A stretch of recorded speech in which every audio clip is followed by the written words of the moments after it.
출애굽기 2장 11절로 25절까지의 말씀, 우리 다 같이 한 목소리로 합독하겠습니다.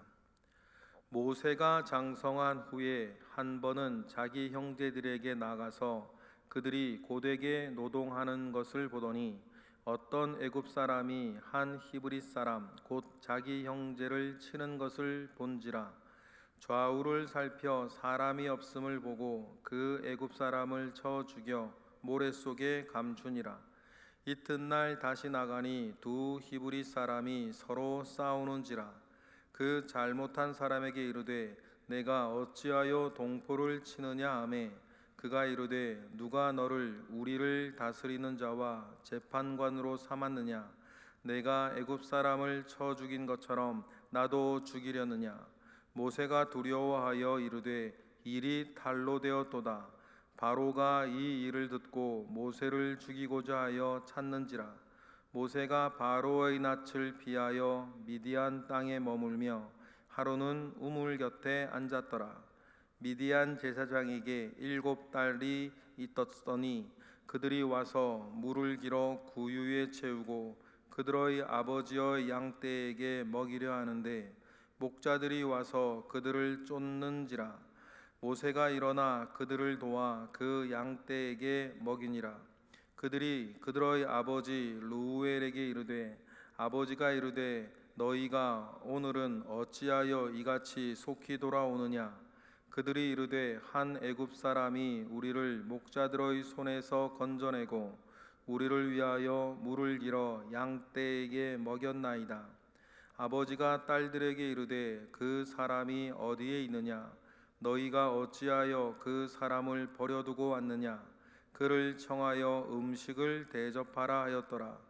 모세가 그와 동거하기를 기뻐하매 그가 그의 딸 십보라를 모세에게 주었더니 그가 아들을 낳음에 모세가 그의 이름을 게르솜이라 하여 이르되 내가 타국에서 나그네가 되었음이라 하였더라. 여러 해 후에 애굽 왕은 죽었고 이스라엘 자손은 고된 노동으로 말미암아 탄식하며 부르짖으니 그 고된 노동으로 말미암아 부르짖는 소리가 하나님께 상달된지라. 하나님이 그들의 고통 소리를 들으시고 하나님이 아브라함과 이삭과 야곱에게 세운 그의 언약을 기억하사 하나님이 이스라엘 자손을 돌보셨고 하나님이 그들을 기억하셨더라. 아멘. 하나님께서는 사람을 쓰실 때 그 사람에게 주셨던 모든 것들을 사용하시겠죠. 기질도 사용하시고 성격도 사용하시고 재능과 가진 것과 있는 것 모두를 사용하실 것입니다. 심지어는 하나님께서는 그 사람이 가지게 된 상처도 사용하세요. 오늘 우리가 읽은 본문에서는 모세의 기질도 나오고 모세가 이제 떠안게 되는 상처도 나오는데 지금은 그저 모세의 성격이고 모세가 받은 상처 같은 것이지만 나중에 이 모든 것들이 하나님 아버지께서 쓰시는 것이 됩니다. 오늘 본문에 모세의 어떤 뚜렷한 기질 하나가 나오죠. 끼어들기를 잘하는 성격이에요. 끼어들기 잘하는 사람의 특징이 있습니다. 도와주기 원하는 어떤 선한 마음이 그 속에 있어요. 얼마나 지혜롭게 잘하느냐는 두 번째 문제고 어떤 일이 있을 때마다 끼어들기 잘하고 참견하기 잘하는 사람은 무엇인가 그들에게 도움이 되기를 원하는 기본적인 마음이 있는 것이고요. 또한 정의와 공의, 일이 바르게 되어지는 부분들에 대해서 되게 관심이 많은 사람들이에요. 하나님께서 그 기질을 쓰시죠. 그러한 기질이 있었기에 모세는 그 기질을 하나님이 쓰실 때 우리가 알고 있는 큰 일을 이루는 사람이 되는 것입니다. 기질보다 중요한 건 무엇입니까? 하나님께서 그러한 기질을 잡고 쓰시냐 안 쓰시냐의 문제예요. 그게 더 중요하죠. 두 번째는 뭡니까? 거절당하는 거예요. 모세가 떠안게 되는 상처죠. 자기 동족 이스라엘을 도왔는데 노예 상태로 있던 이 이스라엘 백성들은 우리가 한민족 공동체라고 하는 의식이 뚜렷하지 않았던 것 같아요. 그래서 자기들을 도왔던 모세를 고소하고 감추어주지 않고 드러내어서 모세를 위험에 빠뜨리는 것을 보면 이 사람만 특별히 그랬는지 아니면 전반적인 흐름 분위기가 그랬는지는 모르겠는데 같은 이스라엘 동족이라도 자기를 돕는 사람이라도 보호해주고 지켜주고 하고자 하는 마음이 이스라엘 사람들 가운데에 없었다는 그런 생각을 우리는 오늘 본문을 통해서 가지게 됩니다. 그러한 두 가지 우리 생각을 해보는 거죠. 하나님은 기지를 쓰신다. 심지어는 상처도 쓰신다.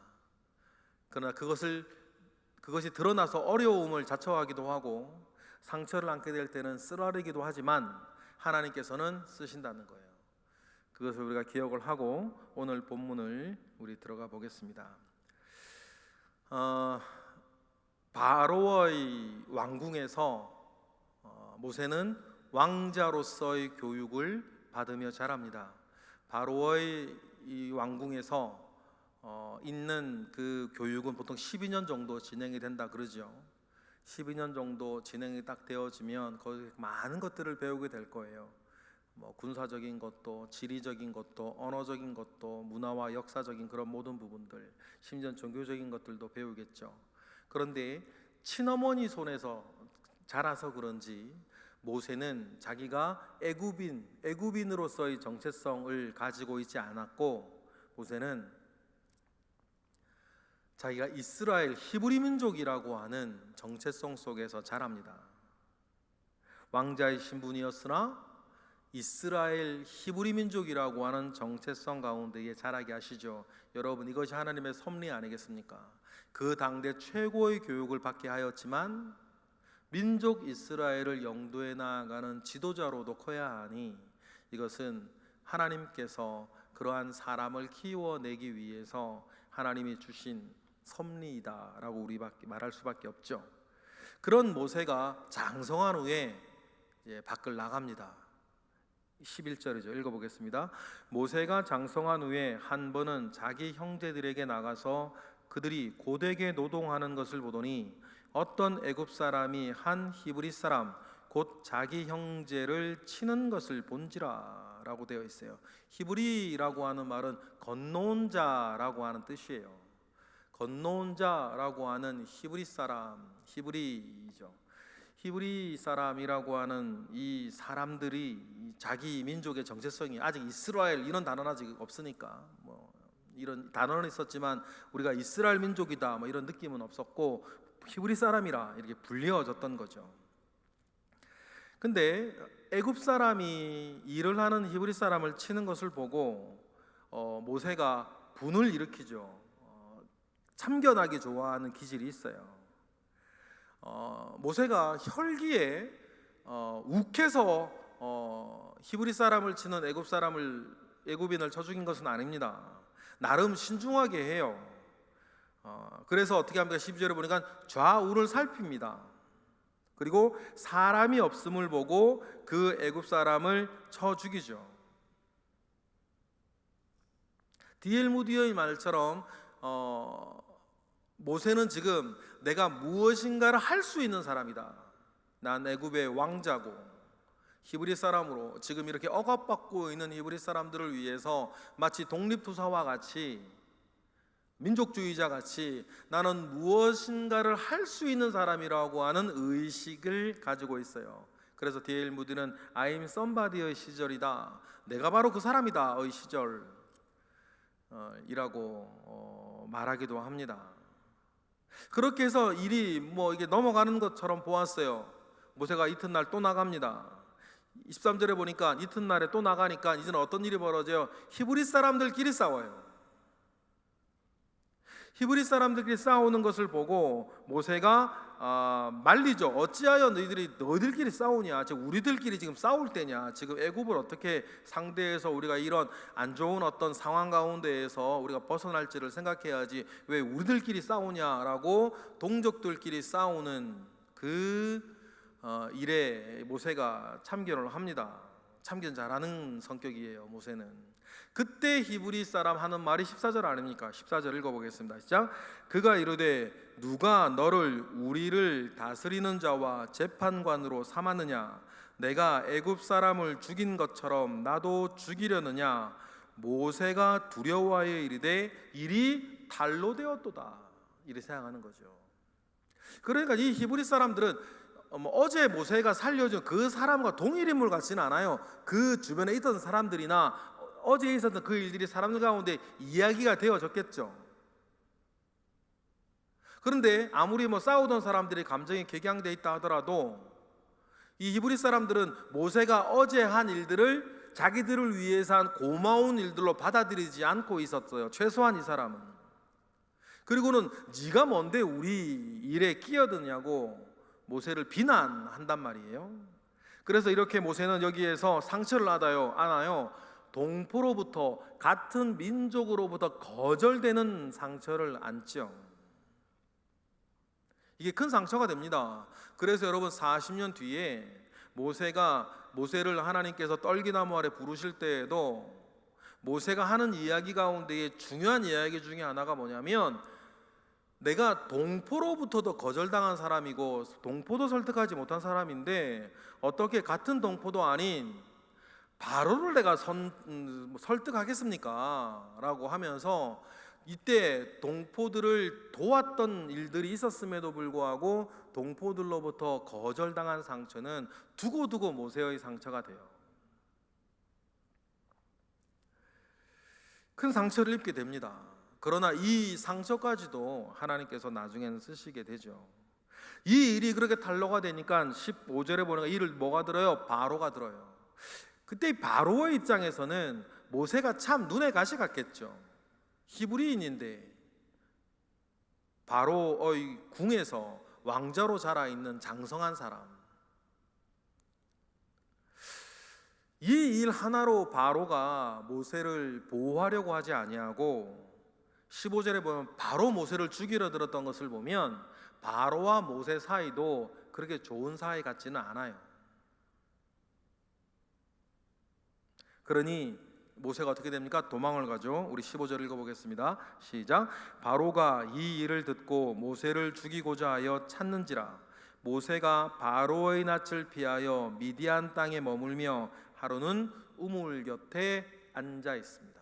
미디안 땅으로 도망을 가요. 그렇죠. 바로가 자신을 죽이려고 하는데 어떡하겠어요? 살아려면 애굽을 도망가야 되고 미디안 광야로 도망을 갑니다. 이때 모세를 버려둔 채 있게 하시는 하나님이 아니지 않습니까? 하나님의 섭리가 이때도 있어요. 우물가에 앉아서 모세는 아까 D.L. 무드의 말처럼 I'm somebody, 나는 그 사람이다 라고 하는 자긍심 이런 게 있었을런지 모르겠습니다. 그러나 미디안 광야로 도망가서 우물가에 앉아있을 때에는 I'm nobody, 나는 아무것도 아니로구나, 아무것도 할 수 없는 사람이로구나, 나는 실패한 인생이요, 나는 이제 어떻게 살아야 되나, 암울한 지경 가운데에 모세는 주저앉게 됩니다. 그러나 여러분, 실제적으로 모세는 이때 자라요. 내가 하나님 앞에서 아무것도 아니로구나. 내가 옛날 어렸을 때에는 무언가 할 수 있었고 푸르른 꿈이 있었고 내가 무언가 할 수 있다고 생각을 했는데 지금 나는 아무것도 아니로구나. 막막하고 막연하고 어떻게 해야 될지 모르겠는 그런 상황 가운데에 모세가 빠집니다. 여러분, 우리도 그런 느낌 가운데에 빠질 때 있어요. 어떻게 살아야 될지 모르겠고 뭘 해야 될지 모르겠고 앞으로 어떻게 해야 될지 모르는 막막한 가운데에 나의 무능함에 대해서 치를 떨며 앉아있을 때가 있죠. 그러나 여러분, 그때가 실제적으로는 하나님께서 그 사람을 키우는 시간이에요. 다른 것을 의지하지 아니하고 하나님을 의지하며 다른 것을 붙잡지 아니하고 하나님을 붙잡으며 살 수 있는 사람으로 키울 때가 바로 그때입니다. 실제적으로 모세가 I'm somebody로 있을 때에는 하나님은 그렇게 중요하지 않아요. 뭐 왕자의 신분도 있고 자기의 가진 재산도 있고 자기의 지위도 있고 자기는 똑똑하고 유능하니 그런 것 의지하며 살아가는 사람이었을 텐데 그것으로는 부족하고 난 아무것도 아니로구나, 모든 것을 잃어버렸구나, 난 장래까지 다 잃어버렸구나라고 주저앉아 있을 그때가 사실은 뭡니까? 좀 전에 말씀드렸던 것처럼 하나님 붙잡고 살 수 있는 때. 여러분 이거 잘 기억하셔야 돼요. 우리가 하나님 붙잡고 살 수 있는 사람으로 우리가 성장하는 그 시간에 이때라는 거예요. 나이 고하를 막론하고. 그렇게 해서 앉아있는 모세에게 루엘의 딸들이 옵니다. 우리가 이드로라고 하는 이름이 우리에게 더 익숙하죠. 루엘, 이드로는 같은 이름이에요. 이드로의 딸들이 양떼를 먹이려고 7딸들이 옵니다. 그런데 여자들이 와서 물 먹이려고 하니까 다른 목동들이, 우물이 많은 때가 사막이니까 우물이 많은 곳이 아니죠. 우물이 있는 곳으로 목자들이 모이는데 목자들이 뭐 희롱하려고 했는지 다른 민족이라 그러려고 그랬는지 그 모자 안 그래도 우물이 넉넉하지도 않은데 만만한 여자들이 몰고 오는 그 양떼들을 이렇게 내치면서 못 먹이려고 하니 어떻게 도와줘요? 모세가 또 끼어들어요. 또 끼어들어서 이 여자들이 우물물에게 양떼를 먹일 수 있도록 도와주죠. 17절이에요. 그리고는 헤어졌는데 아버지 루엘 이드로가 딸들의 이야기를 듣고 그렇게 도와준 사람이면 우리에게 데리고 오라고 이야기를 합니다. 그래서 음식을 대접하고 그들과 살게 되어 모세가 이를 굉장히 기뻐합니다. 이제 깜짝없이 죽을 줄 알았는데 말이죠. 21절 읽어볼까요? 시작. 모세가 그와 동거하기를 기뻐하며 그가 그의 딸 십보라를 모세에게 주어요. 결혼을 시키죠. 그리고는 아들을 낳는데 아들의 이름을 게르솜이라 했습니다. 22절이에요. 시작. 그가 아들을 낳음에 모세가 그의 이름을 게르솜이라 하여 이르되 내가 타국에서 나그네가 되었음이라 하였더라. 그래서 모세가 아들을 낳습니다. 1년이 더 지난 거죠. 게르솜, 내가 타국에서 나그네가 되었다. 이 나그네라고 하는 단어가 우리에게는 그냥 유유자적한 로맨틱한 단어였는지는 모르겠는데요. 원래 게르라고 하는 이 나그네라고 하는 단어는 굉장히 자기를 비하하는 단어예요. 집도절도 없이 떠도는, 우리로 따지면 떠돌이가 더 정확한 어감을 살린 번역일런지 모르겠어요. 그리고 여기서 뭡니까? 모세에게 느껴지는 감성 기억하시겠어요? 나는 이제 아무것도 아니라는 거예요. 이제 나는 뭐 외국에서 떠돌이가 된 사람이다. 나는 옛날에는 뭐였고 왕자였고 뭐 이랬는데 지금은 아무 희망도 없는 나는 그냥 떠돌이일 뿐이다 라고 하는 이름의 뜻을 자기 아들 이름으로 주어요. 이건 모세의 마음을 지금 보여주는 대목이죠. 그렇게 해서 모세는 아무런 희망도 품질 못한 채 삽니다. 그렇게 40년을 흘러요. 그러니 어떤 일이 벌어지겠어요? 이제 애굽 땅에서는 바로가 또 죽고 이스라엘은 계속해서 탄압 가운데 삽니다. 23절이죠. 읽어보겠습니다. 시작. 여러 해 후에 애굽 사람은 죽었고 이스라엘 자손은 고된 노동으로 말미암아 탄식하며 부르짖으니 그 고된 노동으로 말미암아 부르짖는 소리가 하나님께 상달된지라. 여기까지. 여러분 여기에서 중요한 게 뭡니까? 시간은 계속 흘러요. 시간이 계속 흐른다는 것은 여러분 변화와 희망이 우리에게 찾아올 수 있다는 중요한 매개가 돼요. 여러분 지금 우리에게도 마찬가지입니다. 시간은 흘러요. 시간이 흐른다는 것은 우리에게 새로운 희망이 다가오고 있다라고 하는 사실들을 기억해야 되겠어요. 그런데 애굽 땅 이스라엘은 여전히 고난 가운데 있죠. 하나님 개입의 암시가 처음으로 23절에 등장합니다. 뭡니까? 그들의 부르짖는 소리가 하나님께 상달된지라. 그 이후에도 하나님께서 이제 애굽에 살고 있는 이스라엘 백성의 이 고통 가운데에 하나님께서 이제 개입하셔서 상황을 바꾸시겠다라고 하는 암시가 등장해요. 첫 번째가 상달되는 거, 그리고 하나님께서 기억하시는 거, 하나님께서 돌보시는 거, 하나님께서 기억하시는 거예요. 여러분, 우리도 마찬가지입니다. 하나님께서 들으시는 것, 하나님께서 기억하시는 것, 여러분들을 하나님께서 기억하시고 여러분들의 기도가 상달되고 하나님께서 여러분들을 돌보아 주시는 것은 하나님께서 여러분들의 인생에 개입하실 징조인 거죠. 그러한 일들이 있기를 바랍니다. 가장 좋을 때 하나님께서는 여러분들에게 나타나셔서 여러분들을 도우실 거예요. 그때까지 우리는 하는 게 뭡니까? 기도하는 거고, 오늘 내게 주어진 삶 가운데 충성하는 거예요. 그리고 하나님께서 나를 붙잡아 주실 때까지 여러분, 우리는 인내하며 하나님의 때를 기다려야 될 줄로 믿습니다. 24절 우리 계속해서 읽어볼까요? 하나님이 그들의 고통 소리를 들으시고 하나님이 아브라함과 이삭과 야곱에게 세운 그의 언약을 기억하사 25절 하나님이 이스라엘 자손을 돌보셨고 하나님이 그들을 기억하셨더라. 이러면 이제 하나님께서 개입하시는 거죠.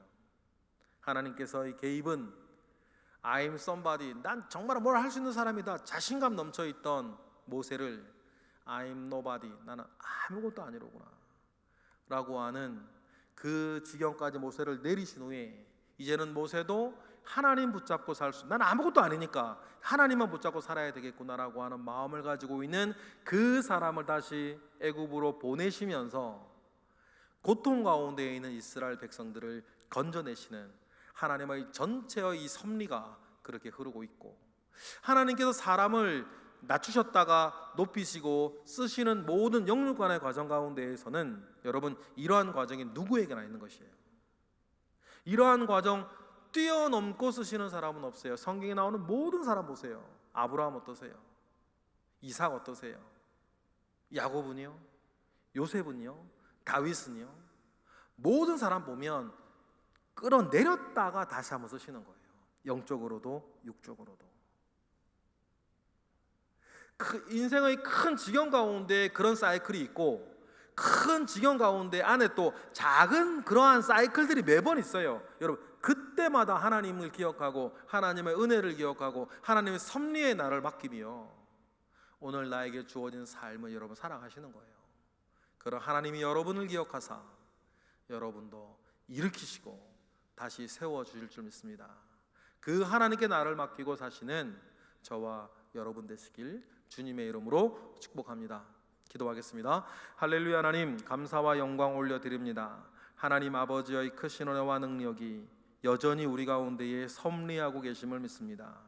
내 눈앞에 보여지는 일들로 일희일비하지 않게 하시고 그 뒤에 있는 하나님의 역사를 우리로 보게 하시고 하나님께 나를 맡기고 우리의 걸음을 온전히 걸어가게 하옵소서. 주님께서 우리의 삶 가운데에 들으심과 기억하심과 돌보심이 있어서 하나님 아버지로부터 말미암아 사는 우리의 인생 되도록 주님 역사하여 주옵소서. 예수 그리스도의 이름으로 기도드렸나이다. 아멘.